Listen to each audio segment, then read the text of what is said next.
Salut, nouvelle vidéo aujourd'hui. Aujourd'hui, on va parler de l'intensité et de comment finalement réussir à s'entraîner très intense. Parce qu'en fait, ça, c'est quelque chose que peu de personnes arrivent à mettre sur papier ou à exprimer.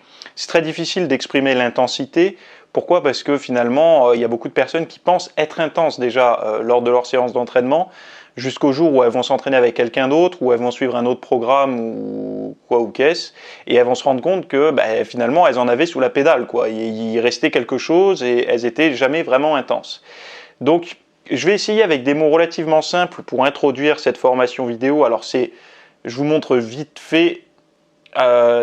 Pour tous ceux qui sont abonnés depuis quelque temps, ils savent que j'ai un programme d'entraînement qui permet de remettre à zéro en fait toutes les croyances, les machins, tout ce qu'on véhicule un petit peu trop sur les réseaux sociaux pour avoir de l'audience. Pour avoir de l'audience, il faut innover et en fait, il y a des trucs qui fonctionnent déjà depuis des années en termes de prise de masse musculaire et malheureusement, c'est pas très novateur de montrer ça.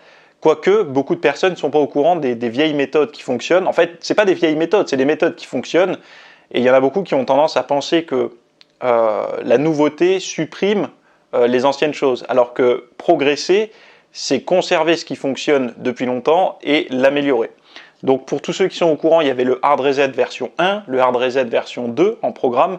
Pourquoi Hard Reset? Parce que justement c'est pour faire un reset mental un petit peu de toutes ces fausses croyances et de se rebaser sur des choses fiables. Et maintenant il y a le Hard Reset version 3. Donc on va parler de ça dans la formation. Mais avant de démarrer, je voulais un petit peu parler de cette notion d'intensité pour vous expliquer un petit peu comment ça se passe pour moi en tout cas. Donc ça va être ma propre définition. Après à chacun de trouver un petit peu ce qui lui correspond. Pour être intense en salle de sport, moi je pense qu'il y a déjà la première chose, c'est de savoir si on a peur ou pas. Alors il y en a qui vont me dire la peur, mais on va faire du sport, on n'a pas peur, etc. Mais quand on se met sous une barre à squat qui est chargée, on va dire peut-être un petit peu plus que la séance d'avant, ou tout simplement la même charge, mais une charge difficile. Personnellement, quand j'ai ce sentiment de peur qui est là, de me dire ça va faire mal, ça va être dur. Cette petite peur qu'on a à l'intérieur de nous comme ça, je sais que je suis plus ou moins sur la bonne voie. Pourquoi? Parce que cette peur, pourquoi j'ai peur? J'ai peur parce qu'il est possible que je reste coincé. Il est possible que je me blesse. Il est possible que je ne sois pas assez concentré, etc. Donc, toutes ces petites peurs que j'ai par rapport à ces divers facteurs que je viens d'expliquer font qu'il y a une forme d'incertitude. Et ça veut dire un petit peu que je sors de ma zone de confort. Donc pour moi déjà, avoir peur à l'entraînement, peur de passer sous des grosses barres ou par exemple des grosses machines bien chargées, c'est pour moi un signe que je ne suis pas dans un automatisme, une routine. Si on fait toutes ces séances d'entraînement en mode j'y vais, même si je suis fatigué, pas de problème, je pousse, etc., forcément, on va pas être intense à 100%. Enfin moi en tout cas personnellement, si j'ai pas ce sentiment de cette peur en fait en moi pour passer sous la barre, je sais que je suis dans une zone que je maîtrise. Et si je maîtrise, quelque part, je me repose un petit peu sur mes acquis. Donc forcément, quand on débute, c'est beaucoup plus facile d'avoir peur, de progresser en force et tout. Quand ça fait 13 ans qu'on s'entraîne, c'est beaucoup plus difficile de voir la progression. Est-ce que ça veut dire qu'on ne progresse plus? Non, pas du tout. Par contre, ça va être moins perceptible. Nous, on va le voir parce qu'on a l'œil, mais des personnes qui ne sont pas expérimentées vont voir un physique qui ne change presque plus. Alors que pourtant, il y a des petites améliorations.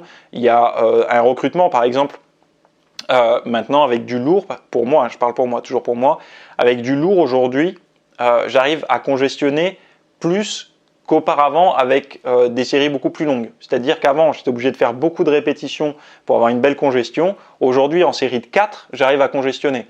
Donc c'est qu'il y a une connexion, il y a un afflux sanguin, une vascularisation qui s'est faite dans les muscles et qui me permet de congestionner sur du très lourd. Alors, hop, il y a Siri qui s'est lancé, excusez-moi. Donc ce qui veut dire, c'est pas une progression en termes physiques, mais ça va être une progression en termes d'efficacité à l'entraînement.